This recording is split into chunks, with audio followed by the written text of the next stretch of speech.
Hola, soy Ana González, profesora del Departamento de Biotecnología de la Universidad Politécnica de Valencia, y en este objeto de aprendizaje os voy a explicar el método INVIC, que engloba 4 pruebas: indol, rojo de metilo, Voges-Proskauer y citrato. Los objetivos de aprendizaje son los siguientes: conocer características bioquímicas que nos permitan diferenciar las enterobacterias, comprobar la producción de indol como producto de la degradación del triptófano, estudiar la producción de ácidos orgánicos y acetoína a partir de la fermentación de la glucosa y evaluar la utilización de citrato como única fuente de carbono. El INVIC es una prueba utilizada en microbiología para la identificación de bacterias, que se compone de 4 pruebas. En la primera prueba, la prueba del indol, se estudia si la bacteria es capaz de producir la hidrólisis y desaminación del triptófano con producción de indol, ácido pirúvico y amoníaco. En la segunda prueba, la prueba del rojo de metilo, se estudia la fermentación de la glucosa por vía ácido mixta con producción de ácidos orgánicos. En la tercera prueba, la del Voges-Proskauer, se estudia la fermentación de la glucosa, pero en este caso por la vía butilenglicólica, con producción de acetoína como compuesto intermedio. Y la última prueba, la prueba del citrato, se estudia la utilización del citrato como única fuente de carbono del medio. Para realizar la siembra del INVIC necesitamos, en primer lugar, un tubo con 9 mililitros de agua de triptona, que es donde realizaremos la prueba de indol.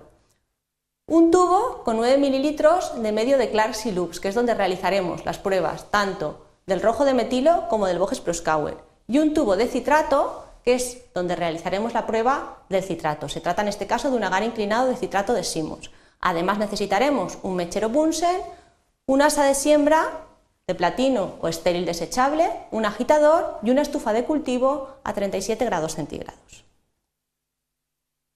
Para realizar la siembra necesitamos tomar una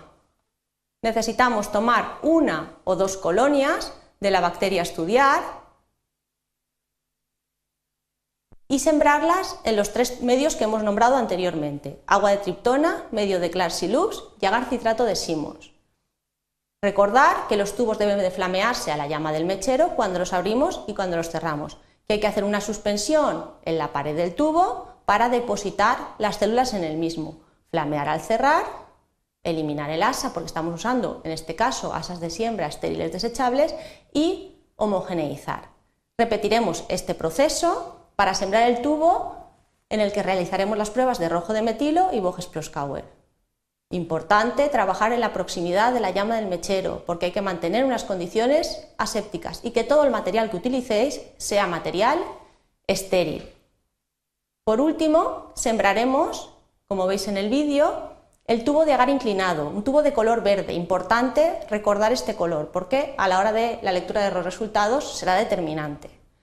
Tomaremos la muestra y acordaros que para sembrar en agar inclinado hay que hacer una pequeña emulsión en la gota de condensación que aparece al final del tubo y luego subir en zigzag por toda la pared del tubo. Incubaremos los 3 tubos a 37 grados centígrados durante 24-48 horas. Pasado el periodo de incubación, procedemos a la lectura de las pruebas. Para leer la prueba de indol añadiremos 2 o 3 gotas del reactivo de COVAX. En este caso ya no hace falta encender el mechero porque ya no vamos a continuar sembrando microorganismos ni realizando pruebas, simplemente vamos a realizar una lectura de la prueba. Se añaden 2 o 3 gotas sobre el cultivo y la aparición de un anillo rojo en la superficie del mismo indica prueba positiva. La reacción será negativa si el anillo es de color amarillento. Claramente en las fotos podéis ver un tubo de indol positivo, el anillo es muy claro, y un tubo a su lado de indol negativo, donde el anillo también es claramente amarillento. La siguiente prueba que vamos a leer es la del rojo de metilo y la de Voges-Proskauer. Recordaros que se sembraron en un único tubo porque en los 2 casos el medio de cultivo tenía que ser un medio base glucosa, que es el medio de Clarks y Lux.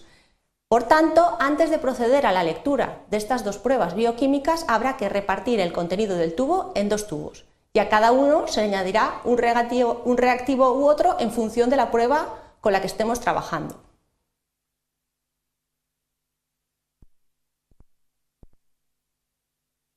Agitamos el tubo, ¿para qué? todo se vuelva para que el contenido esté lo más homogéneo posible y lo repartimos añadiéndole cierta cantidad a un tubo vacío. Al primero de los tubos, para leer la prueba del rojo de metilo y estudiar la fermentación ácido mixta, le añadimos unas 2-3 gotas del reactivo rojo de metilo. La aparición de una coloración roja a lo largo de todo el tubo nos indicará que la prueba es positiva.